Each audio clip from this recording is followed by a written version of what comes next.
convite de nessa manhã compartilhar a palavra de Deus com os irmãos na igreja. Pregar aqui na região é sempre motivo de recordação, porque a primeira vez que eu preguei na vida foi em Tatuí, na igreja do Vanderlei. Um domingo à noite, não estava frio, mas eu tremia que nem vara verde.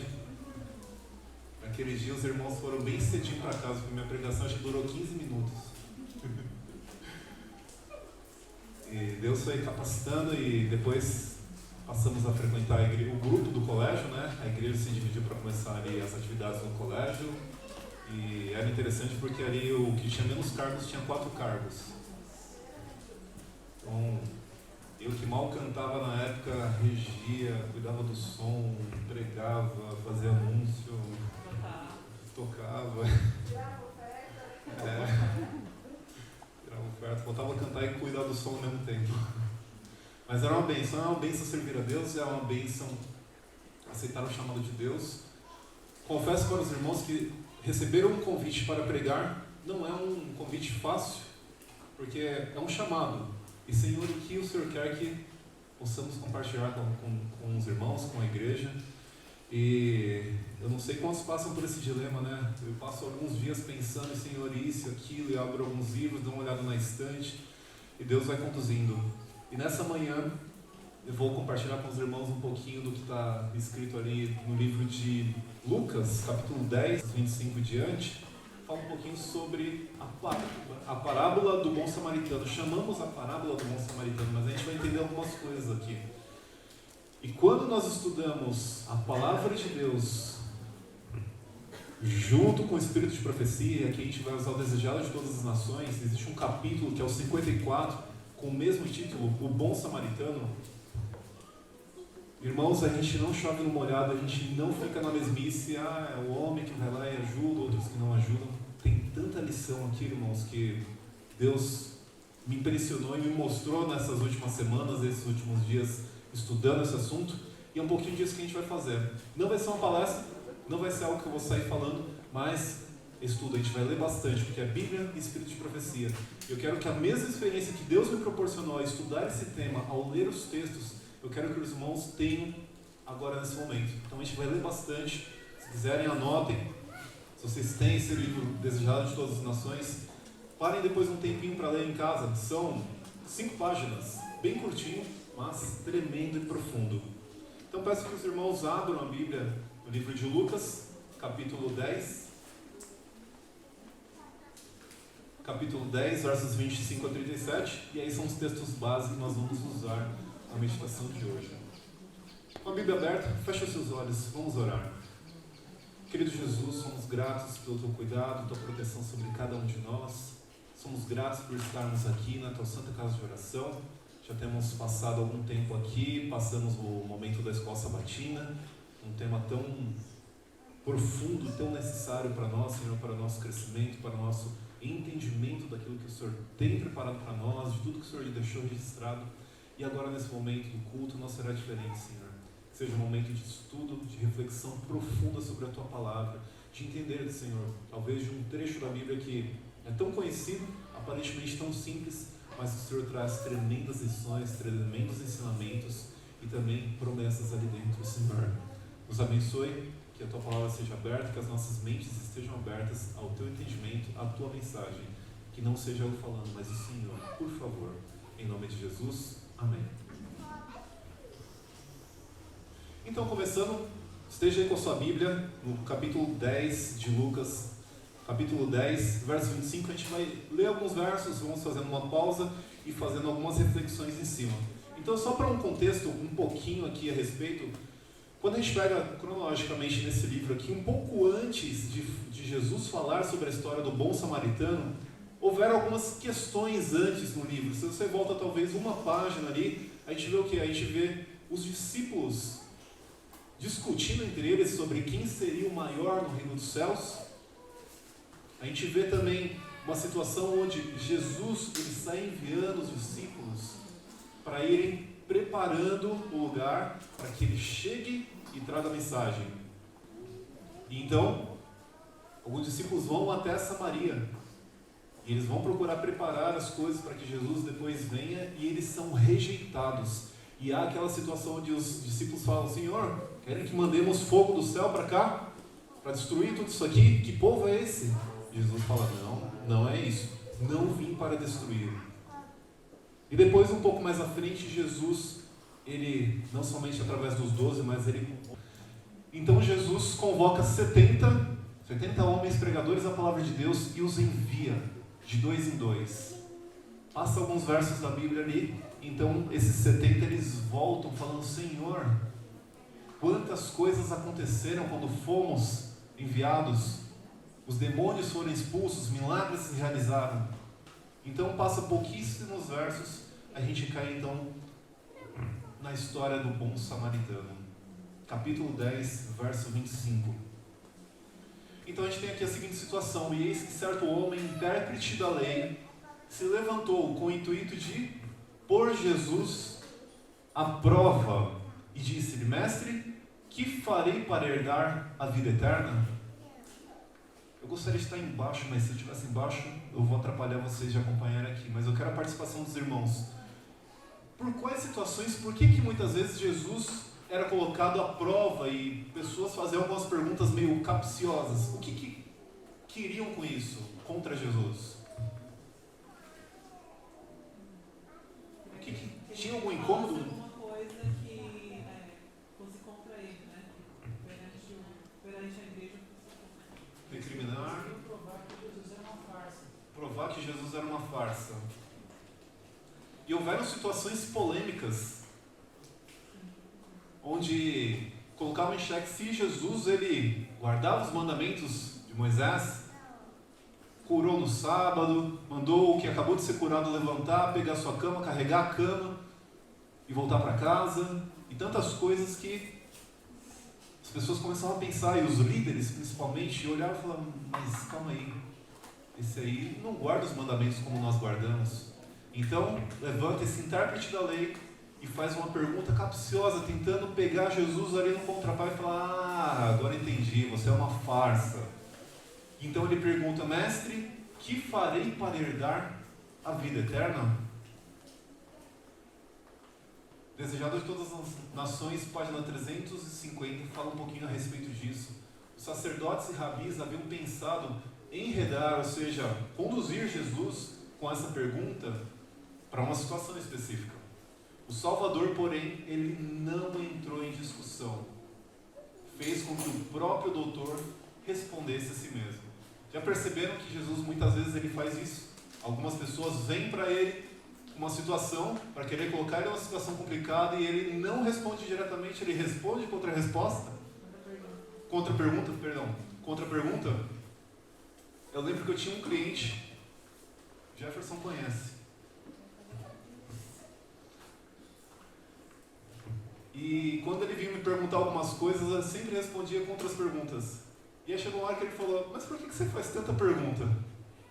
Para poder te atender bem, para entender o que você realmente quer. Como posso ouvir uma primeira palavra e já subentender que entendi tudo que você quer? Então Jesus, ele mesmo pegava e respondia com uma pergunta. Fez com que o próprio doutor respondesse a si mesmo. Os judeus ainda acusavam Jesus de menosprezar, de menosprezo para com a lei dada no Sinai. Mas ele, Jesus, fez sentir que a salvação depende da observância dos mandamentos divinos. Então vamos continuar aqui. Continue no verso 26. E aqui fala o seguinte: então Jesus lhe perguntou aquele mestre da lei: que está escrito na lei? Como interpretas? Então ele respondeu: amarás o Senhor teu Deus de todo o teu coração, de toda a tua alma, de todas as tuas forças, de todo o teu entendimento. E o que mais? Complementando, fechando aqui: amarás o teu próximo como a ti mesmo. Então, verso 28, então Jesus lhe disse: respondeste corretamente, faz isto e viverás. Jesus poderia, num primeiro momento, já ter dado uma série de respostas, e Jesus lia os pensamentos, lia os intentos do coração. Ele poderia simplesmente ter falado: Você não está me fazendo essa pergunta porque você realmente quer saber. Você quer me incriminar. Você quer achar algo que eu venha falar e com isso eu me condene, não é? Jesus poderia ter respondido dessa forma. Não poderia? Nós talvez nos coloquemos em situações assim onde alguém se aproxima e a gente sabe que essa aproximação não é pacífica. E ele fala, você tem segunda intenção com isso. Jesus poderia ter feito isso. Mas sabe o que Jesus fez? Ele viu uma oportunidade de alcançar o coração daquele mestre da lei. Quando olha aqui e fala isso, que certo homem, intérprete da lei, se levantou com o intuito de pôr Jesus à prova, Jesus, ele é um campeão de almas. Ele não perde uma oportunidade. Ele viu ali uma oportunidade de ensinar, de mostrar. Desejado de todas as nações, 350, fala o seguinte, e aqui traz um pouquinho mais. Quando o primeiro verso da Bíblia que a gente leu aqui fala que aquele doutor ele tinha um intento ali de algo contra Jesus, a gente sai desse pano de fundo e começa a olhar um pouco mais do que? Do coração, dos incômodos, das coisas que talvez inquietavam aquele homem. E fala que o doutor da lei não estava o quê? Satisfeito com a atitude e as obras dos fariseus. Eles estiveram estudando as Escrituras com o desejo de aprender-lhes a verdadeira significação. Tinha interesse vital no assunto e, em sinceridade, indagaram: que farei? Então, sabe aquele estudo, aquela busca por entender qual é a vontade de Deus, mas ao mesmo tempo vê coisas e não entende que Jesus é o Messias, era aquele prometido, e as atitudes de Jesus não condiziam com o que eles esperavam, a expectativa era outras. Porque era muito na palavra, era o rigoroso, era um pouco do que a gente falou aqui na escola sabatina. Se preocupava com tantas coisas muitas vezes, mas talvez perdesse os princípios. Perdesse o entendimento do porquê Deus pediu aquilo, o porquê Deus orientou em tal coisa. Então a gente segue. Em sua resposta quanto às reivindicações da lei, passara por sobre toda a massa de preceitos cerimoniais e rituais. Não lhes atribuiu valor, mas apresentou o quê? Os dois grandes princípios de que dependem toda a lei e os profetas. Então o que a gente tem? Os 10 mandamentos. Os primeiros 4 mandamentos representando o quê? A nossa relação com Deus. Os 4 primeiros mandamentos. E os últimos 6, nossa relação com o próximo. Exatamente. Os 2 grandes princípios. O merecer essa resposta, o louvor de Cristo colocou o Salvador em terreno vantajoso para com os rabis. Não podiam condenar por sancionar o que for afirmado por um expositor da lei. Então não estava somente Jesus e aquele expositor da lei. Estava uma multidão, estavam rabis, estavam muitos outros que sempre estavam ali à espreita. Às vezes como curiosos, não buscando Jesus de todo o coração, mas procurando situações onde Jesus pudesse ser condenado, onde ele pudesse ser preso, onde ele pudesse se colocar em contradição com o que a igreja pregava, com o que a igreja acreditava no papel, mas não na prática. Jesus então apresentou a lei como uma unidade divina e ensinou nessa lição não ser possível o quê? Guardar um preceito e transgredir o outro, pois o mesmo princípio liga a todos. E a gente começa a questionar muitas vezes por que algum mandamento específico muitas vezes não é aceito. Religiões que acreditam em algumas coisas, em outras não. Que conexão realmente existe entre isso? É uma doutrina nova. Não existe como desmembrar os 10 mandamentos. Não vou matar, não vou adulterar, mas outras coisas eu posso? Não dá para fazer essa divisão da lei. Não, eu vou tirar um 9 no céu. Porque eu vou obedecer os 9 mandamentos, mas tem um ali que eu... Com 9, será que já dá para passar? Na escola terrena, você passa. Mas o que passa aqui é impossível. Não é possível guardar um preceito e transgredir o outro. Porque quando a gente faz isso, nós não estamos nos submetendo a Deus. Não estamos nos colocando no centro da vontade de Deus. Estamos colocando o quê? a nossa vontade em primeiro lugar. Estamos colocando algumas coisas entre nós e Deus. Quando eu olho o que Deus nos disse, nos orientou, nos deixou como regra, como direcionamento, e eu falo, não, isso daqui, acho que não precisa tanto. Eu estou colocando outros deuses diante de mim, estou colocando outras coisas entre mim e Deus. O destino do homem será determinado por sua obediência a toda lei, amor supremo para com Deus e imparcial amor para com os homens. Eis os princípios a serem desenvolvidos na vida. Ou seja, amor a Deus sobre todas as coisas, a primeira coisa de nosso coração. E amor imparcial, ou seja, não vou amar a uns e a outros não. É imparcial. E a gente vai entender quem são esses homens, para quem é destinado esse amor. O doutor achou-se um transgressor da lei. Jesus, quando ele não entrou no embate, numa discussão, mas sim, ele trouxe aquele conhecedor da lei para uma reflexão, para ele mesmo trazer o que ele conhecia, ele fez aquele doutor da lei refletir sobre si mesmo. Refletir sobre como era a vida dele. Ele era um conhecedor da lei plenamente. Mas um conhecedor não quer dizer que ele vivia aquilo. E aqui está a prova. O doutor achou-se um transgressor da lei. Sentiu-se convicto em face das penetrantes palavras de Cristo. A justiça da lei que pretendia compreender, ou seja, aquele doutor achava que compreendia a justiça, a lei, não a praticara. Não manifestara amor para com seus semelhantes. Era necessário haver arrependimento. E em lugar disso, ele procurou se justificar. É uma situação bastante embaraçosa quando a gente tem pessoas ao nosso redor e alguém nos faz uma pergunta que nos coloca numa situação do tipo: puxa vida, me descobriram, estão expondo minha vida, estão expondo os meus erros, as minhas faltas. Já aconteceu com vocês de estarem numa situação e a culpa cair sobre você por algo que você talvez não fez ou fez errado? Não é um exercício fácil falar: eu falhei, eu errei, eu não fiz, a culpa é minha. Não é um exercício fácil. A nossa primeira tentativa, o nosso primeiro recurso é escapar, dar uma desculpa, achar algo para que justifique, mudar de assunto. E ali estava aquele homem, diante de Cristo. Ele ouviu e percebeu aquelas palavras penetrantes de Cristo lendo o seu coração. Aquele homem não manifestou amor para com seus semelhantes, mas precisava de arrependimento.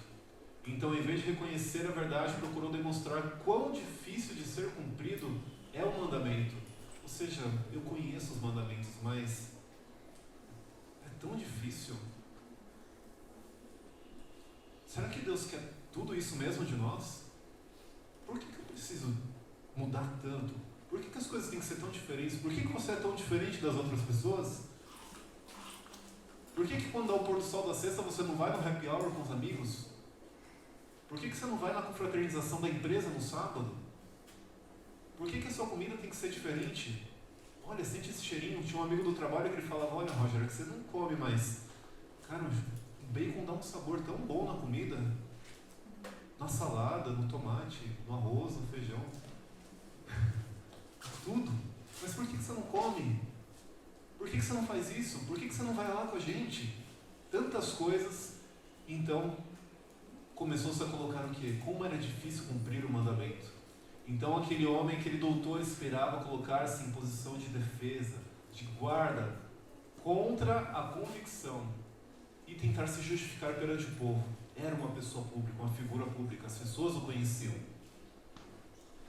Então a gente continua, verso 29, volte para a sua Bíblia, Lucas 10, 29. Ele, porém, aquele doutor da lei, querendo justificar-se, perguntou a Jesus: mas quem é o meu próximo? Quem é o meu próximo? Para nós hoje, quem é o nosso próximo?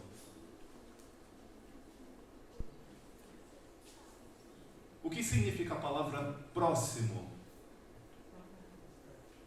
Está perto. Que está perto. Independente do que seja, próximo. Está próximo, está perto. Mas havia algumas coisas, alguns poréns naquela época. Já viram uma situação chamada discriminação? Ou separação de raça, de origem, distinção, classe social? É interessante que em alguns contextos a gente vê isso acontecendo de maneira, às vezes até natural, né? Às vezes é os meninos da rua ali, os da bagunça, os mais inteligentes ali, os CDFs, ou os mais riquinhos, ou... Isso às vezes a gente começa a ver que acontece naturalmente, por N razões. Mas quem é o meu próximo? Na página 351 do Desejado fala o seguinte: entre os judeus essa questão do próximo, quem era o próximo, isso dava lugar para infindáveis discussões, disputas e questionamentos. Não tinham dúvidas quanto ao que? Aos gentios e samaritanos. Esses eram considerados o que? Estranhos e inimigos. Mas como fazer a distinção entre os de seu próprio povo e as várias classes sociais? A quem deveriam os sacerdotes, os rabis, os anciãos considerar como seu próximo? Então tá bom, existia essa situação aqui. Judeus, gentios e samaritanos, cada um no seu canto. Judeu de um lado, gentios e samaritanos do outro. Não se conversa. Mas, e entre o próprio povo? Será que isso existia? Será que isso acontecia? Passava-se por uma série de cerimônias para se purificarem. O contato com a multidão ignorante e descuidava ensinava a eles o que é? Que aquilo ocasionava contaminação. E aí a gente vai para as leis de saúde, uma série de leis que a gente comentou hoje pela manhã na escola sabatina. E o remover essa questão exigiria o que? Um esforço enfadonho. Deveriam considerar os imundos como seu próximo? Deveriam eles considerar os gentios, os samaritanos como próximo? Ter contato? Como é que eu ia lidar com essa situação? Ia ter que viver tomando banho de álcool gel? Ia ter que viver de máscara? Ia ter que viver de luva? O que eles iriam ter que fazer para se manterem limpos? Mas mesmo assim, nessa relação que Cristo estava provocando ali, o próximo. Jesus então prosseguiu dizendo, verso 30.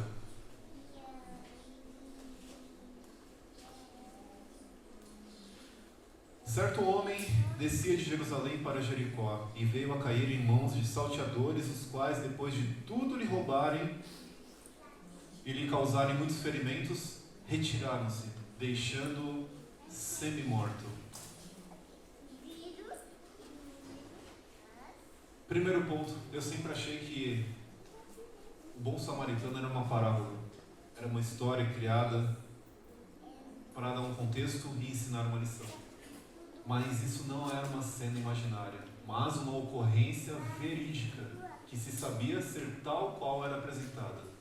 A história do bom samaritano aconteceu de fato. Se fosse um filme, seria baseado em fatos reais. Foi. Essa história aconteceu. O caminho ali de Jerusalém para Jericó não era dos melhores para se passar. O viajante tinha que passar por um trecho deserto. O caminho descia por entre abruptos e pedregosos barrancos, infestado de ladrões, frequentemente cena de violências. Que lugares hoje vocês conhecem na vida que são alvo de roubo, furtos, violência? Rio de Janeiro, São Paulo. Que lugar de São Paulo? Quais são os melhores ali para virar uma vítima? Zona Leste, Paraisópolis, Capão Redondo,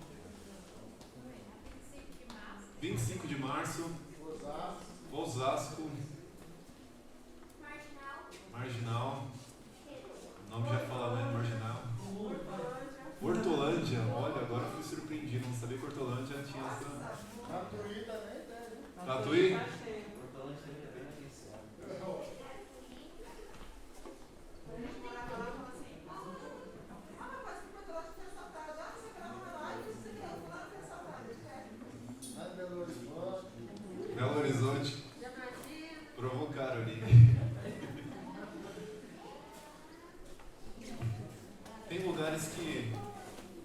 passar por ali é pedir para ser assaltado, para ser violentado. Não sei quantos conhecem São Paulo, mas eu estudei, a faculdade eu fiz e era no centro de São Paulo. No centro, Largo do Café, ali, perto do metrô São Bento. Saía dali 11 horas da noite, sempre arranjava uns colegas para a gente ir até a Praça da Sé juntos, para a partir dali pegar o ônibus e ir para casa. Mas era uma caminhada de uns 15 minutos aí, no centrão de São Paulo. Todo dia era um senhor, me arranja uma carona ou me arranja uns amigos pra gente ir junto até lá no ponto de ônibus. E que o ônibus chegue rápido, né? Mas enfim, não era um trecho dos melhores para se passar. Então, seguindo para os versos 31 e 32. Casualmente, então, lembrando, aquele homem estava largado, semi-morto, arrebentado, semi-nu, talvez levaram quase tudo que ele tinha, inclusive parte da roupa. Então, casualmente, descia um sacerdote por aquele mesmo caminho e vendo, passou de largo. Ou seja, passou longe, mal olhou para o que tinha ali, percebeu que tinha alguma coisa ali e falou, melhor nem olhar para não me comprometer. E semelhantemente, um levita descia por aquele lugar e vendo também passou de largo. Interessante quando a gente vai para o Desejado de Todas as Nações, a gente tem um pouco mais de informações, de detalhes sobre isso, e fala o seguinte, o sacerdote e o levita, que tinham passado de largo, ou seja, à distância, encontravam-se entre o grupo que escutava as palavras de Cristo. Jesus estava ali naquele diálogo com aquele doutor da lei, e esses dois estavam na multidão ouvindo, e eu imagino eles pensando, fomos descobertos. E aí está nossa vida sendo exposta.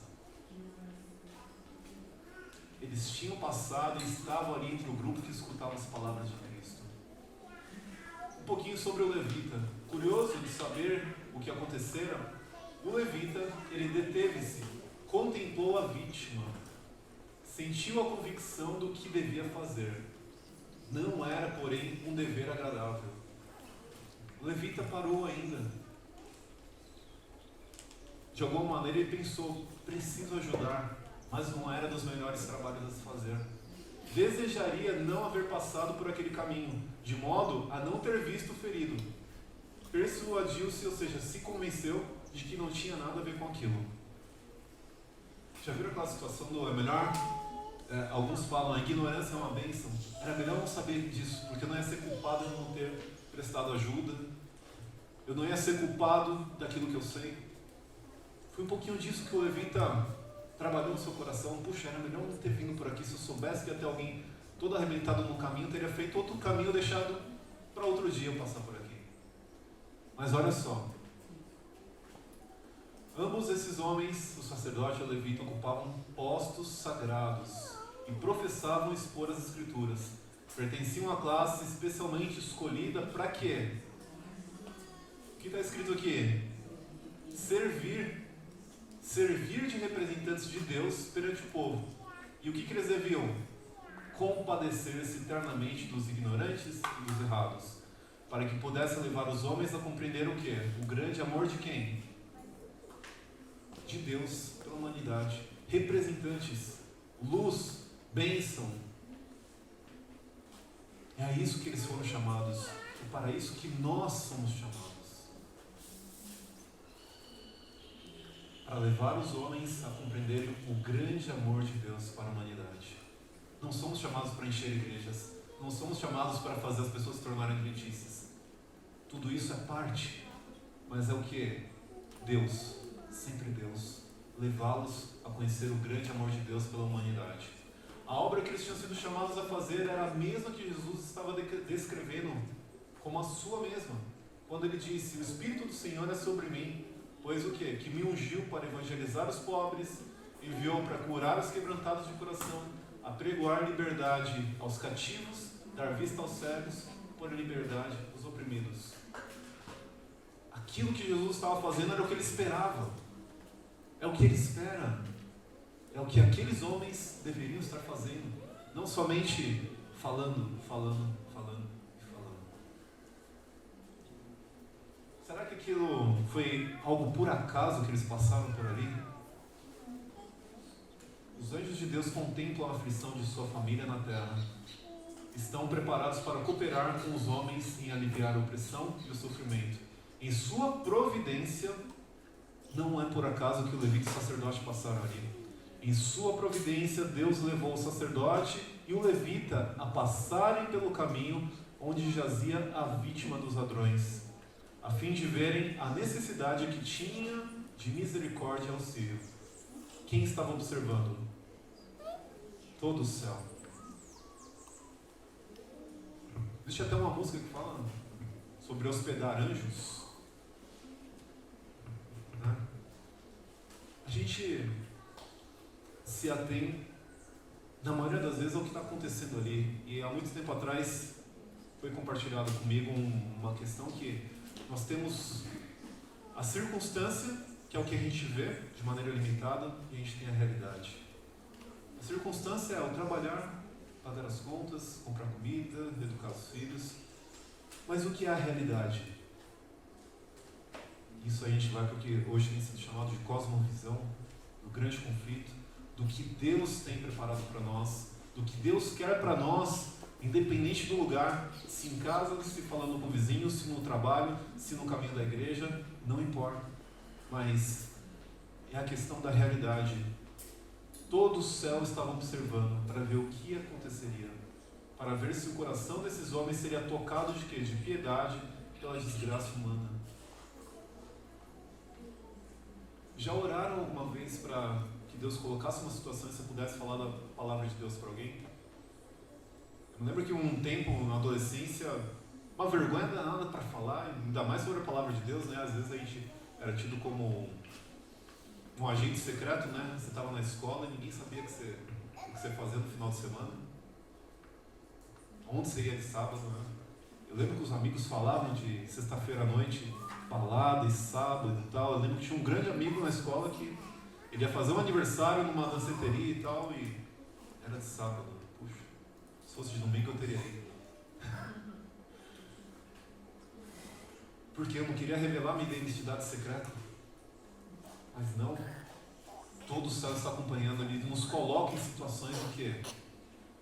Para expressar a piedade, para falar, para revelar aquele que nós amamos e a quem professamos. Então, sobre os versos 33 a 35, o que fala o desejado? Certo samaritano indo de viagem chegou onde se achava a vítima, e ao vê-la, moveu-se de compaixão por ela. O samaritano não questionou, não indagou se aquele estranho era judeu ou gentil. Se ele fosse judeu, bem sabia do samaritano, e invertidas as posições, o homem lhe cuspiria no rosto e passaria desdenhosamente. Ou seja, se o judeu olhasse o samaritano caído ali, além dele estar quase morto, ele ia levar um cuspão na cara. Mas não. Aquele samaritano não ligou para quem era aquele homem que estava caído. Não hesitou, nem por isso hesitou. Não considerou que ele próprio se achava em perigo de assalto, se demorasse naquele lugar. Ou seja, você está passando ali no centro da cidade, mais perigosa que você conhece. De noite, situação super complicada, aquela que você anda rápido. Você vê uma situação de socorrer alguém. E agora? Fico aqui, ajudo e passo o perigo também de ser assaltado, ou vou embora para cuidar pelo menos da minha vida? Aquele ali não considerou que ele próprio estava em perigo. Bastou o fato de estar ali, uma criatura humana em necessidade, em sofrimento. Era tudo que ele precisava para parar. Tirou o próprio vestuário, cobriu o óleo e o vinho que ele tinha reservado para sua viagem. Ele usou para curar e para refrigerar o ferido. Colocou-nos em sua cavalgadura, ou seja, colocou sobre o seu animal, talvez um jumento, e colocou-se a caminhar devagar, a passo brando, de modo que o estranho não fosse sacudido e isso lhe causasse mais sofrimentos. O que ele tinha ali numa viagem, ele desprendeu o tempo e os seus recursos.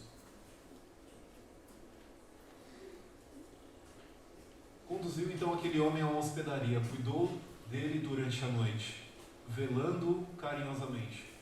Alguém aqui já passou a noite com alguém no hospital? Ou com alguém em casa que passou a noite, claro, praticamente, por uma febre, um problema de saúde, algo que você não podia descuidar e você nem tinha condições de descuidar, que a sua preocupação era muito maior?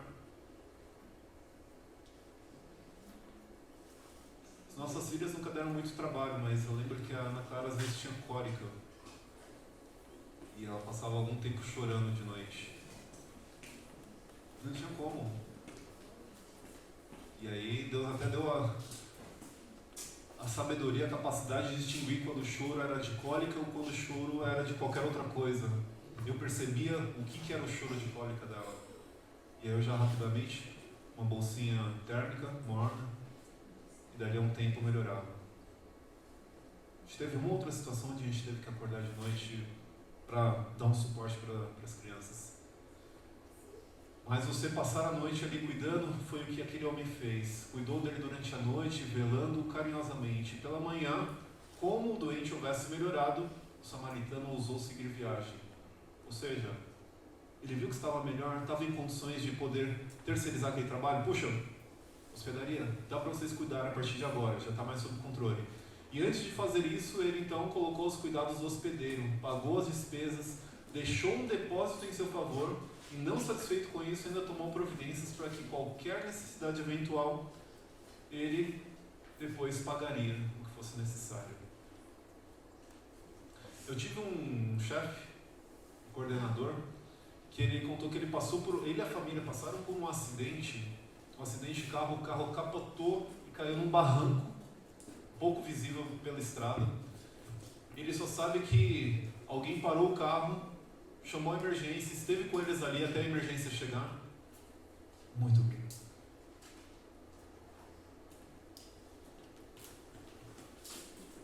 E tudo que ele sabe é que alguém parou para socorrer, para chamar a emergência, e quando a emergência chegou, essa pessoa foi embora. E eu lembro dele ter contado isso e falando, eu queria muito saber quem foi essa pessoa. Porque eles estavam numa situação que não dava para eles saírem do carro, não dava para eles fazerem nada por conta própria. Alguém foi e interviu. Alguém foi e interviu. E esse samaritano aqui fez de tudo para que ele pudesse ser restabelecido, restaurado. Então, terminada a história, Jesus olha então para aquele doutor da lei, da onde começou aquele diálogo todo. Um olhar daquele que olha as entranhas da pessoa, olha os pensamentos mais ocultos, os pensamentos mais secretos, e diz: qual, pois, desses três te parece que foi o próximo daquele que caiu nas mãos dos salteadores? Então aqui vem uma situação que eu nunca tinha prestado atenção, mas o Espírito de Profecia mostra isso. O doutor da lei, ele não quis pronunciar samaritano. Ele não falou, não, foi o samaritano. Ele falou, não, foi aquele que usou de misericórdia. É como se falasse, sabe esse povo que nós nos sentimos superiores, eles são como ralé? Eles fizeram mais do que nós deveríamos ter feito. Ele não queria admitir isso, falar que um samaritano foi melhor do que o meu povo, foi melhor do que eu. Ele simplesmente falou o que usou de misericórdia para com ele. Então Jesus fecha isso falando, vai e faça da mesma maneira.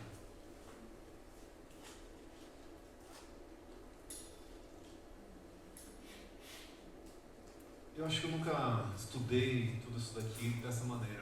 Quando a gente faz o estudo, eu tenho passado por uma experiência de fazer o ano bíblico com o Espírito de Profecia, e não me importando quantos capítulos eu estudo por dia, para mim, é numa tentativa, como o Guilherme Miller, que ele passou estudando e só seguia para o verso seguinte, na hora que ele se desse por satisfeito, entendi, e segue, e segue, e segue.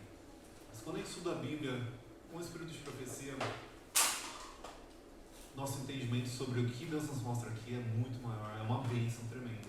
Estudando sobre a história do bom samaritano, junto com o Espírito de Profecia, a gente traz algumas lições, alguns ensinamentos. Então, as 7 lições para a gente fechar aqui. A verdadeira religião pode ser mal representada. Aquele sacerdote e levita haviam estado em oração no templo, cujo serviço Deus mesmo ordenou.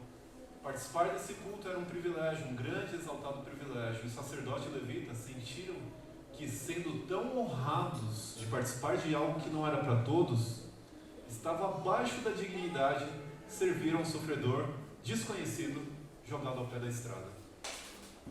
Ou seja, aqueles homens eram da elite religiosa. Eles não se sentiam na posição baixa de atender alguém todo arrebentado. Não, imagina, vou me expor a esse tipo de situação. Não. Assim eles negligenciaram a oportunidade especial de quem? De Deus. Que Deus deu, Deus preparou para eles serem bênçãos. Lição número 2. Até onde vai o alcance da lei de Deus? Deixar que o próximo sofredor fique sem ajuda é abrir o quê? Uma brecha onde? Na lei de Deus. Estou eu desonrando a lei de Deus, não atendendo ao sofrimento de alguém? Sim, é o que diz aqui. Beneficência Social, página 47. Deus levou o sacerdote a transpor esse caminho para que ele pudesse ver com os próprios olhos um caso que necessitava de misericórdia e ajuda. Mas o sacerdote, embora no exercício do seu santo trabalho, cuja obra era o quê? Demonstrar misericórdia e fazer o bem, passou de longe. Era o que ele deveria fazer, mas não fez. Seu caráter foi exibido em sua verdadeira natureza. Ou seja, somos teóricos ou somos práticos? Terceira lição. Os irmãos, os nossos irmãos, aqueles que estão próximos de nós, também devem ser o alvo do nosso cuidado e ajuda. Olha aqui uma curiosidade, o levita, ele era da mesma tribo que o sofredor, ferido e maltratado. Acho que por isso que quando o Espírito de Profecia fala que ele se demorou ali mais um tempo, sabia o que devia fazer, mas ficou negociando consigo mesmo. Puxa, mas o cara está todo arrebentado, não sei nem por onde começar a ajudá-lo. Puxa, mas ele está sangrando, vou me contaminar. Na hora aparecem tantas desculpas para a gente, mas não era uma tarefa agradável. Desejou que não tivesse vindo por esse caminho, de maneira que não tivesse sido obrigado a ver o homem que fora ferido e maltratado. Ou seja, talvez aqueles que são dos nossos, é uma responsabilidade, uma necessidade muito maior. É como quem diz, puxa, mas... É como se a Juliana olhasse para mim e falasse, puxa, mas o Roger é tão bom, ele ajuda as pessoas e tal, mas olha, em casa ele é um cavalo, mano. Ele não ajuda, me maltrata, não levanta um garfo da mesa na hora que come. Acho que eu sou uma empregada e estamos aqui para servir. Mas quando ele sai de casa, nossa. Não, é os nossos, aqueles que estão mais perto de nós, esses devem ser os primeiros a gente se cuidar, a gente demonstrar preocupação. Todos, de igual maneira.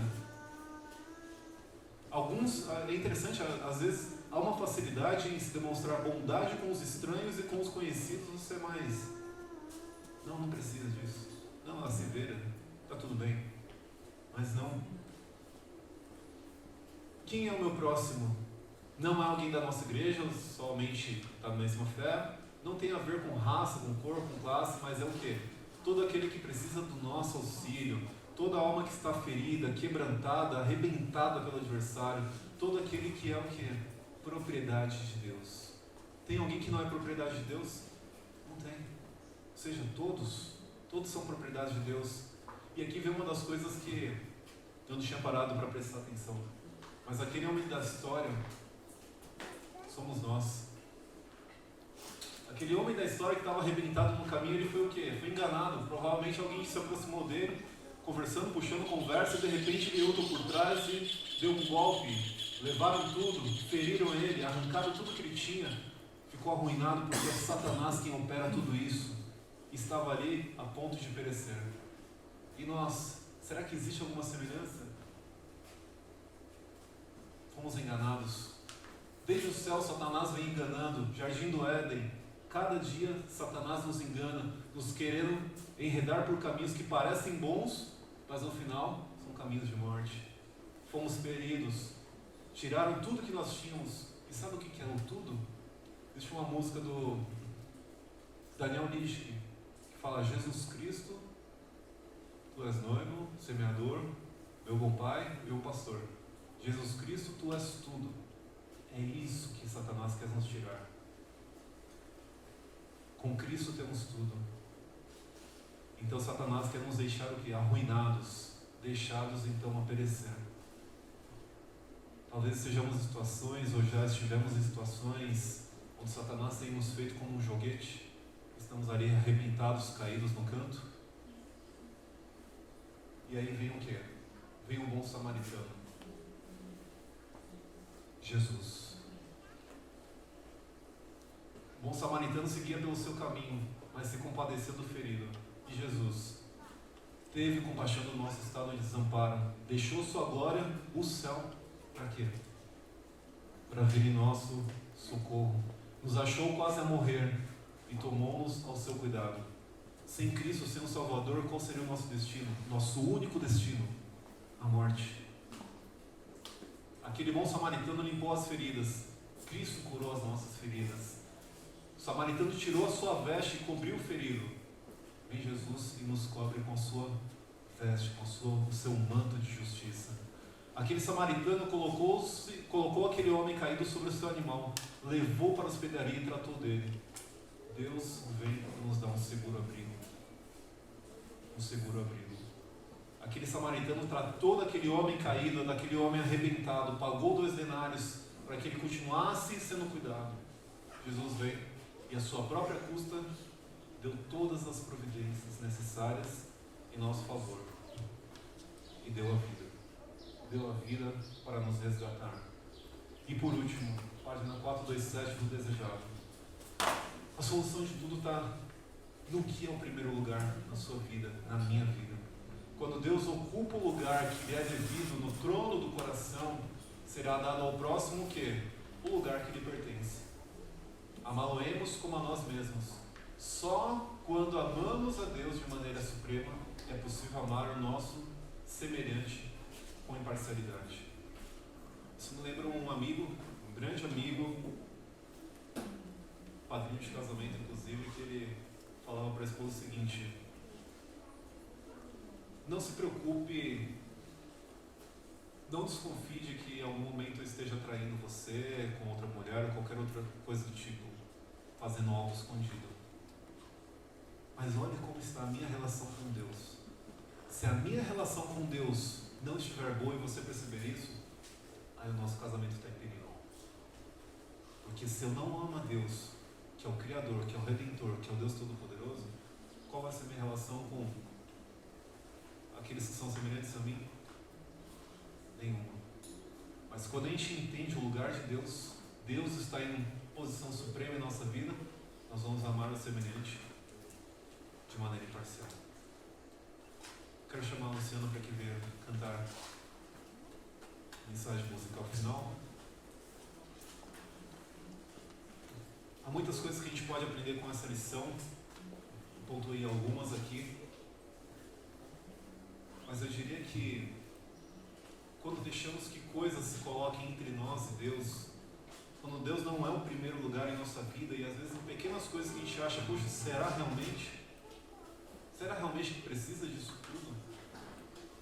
Cada vez que nós rejeitamos a Cristo, é como se nós preferíssemos ficarmos jogados como aquele homem no meio da estrada, no pé da estrada, sangrando, quase morrendo. E chega o samaritano e fala: vou cuidar de você. Não, tá melhor aqui. Eu prefiro ficar aqui todo arrebentado, quase morrendo. Não vem me socorrer, não quero. Mas no momento em que a gente aceita e coloca Jesus Cristo em primeiro lugar, fala: Senhor, por favor, olha como estou, cuida de mim, me carrega em teus braços. E Jesus fez tudo isso. Ele fez, deu um exemplo. No fim da história de Cristo na terra, ele morre com os braços abertos, esperando você aceitar o chamado.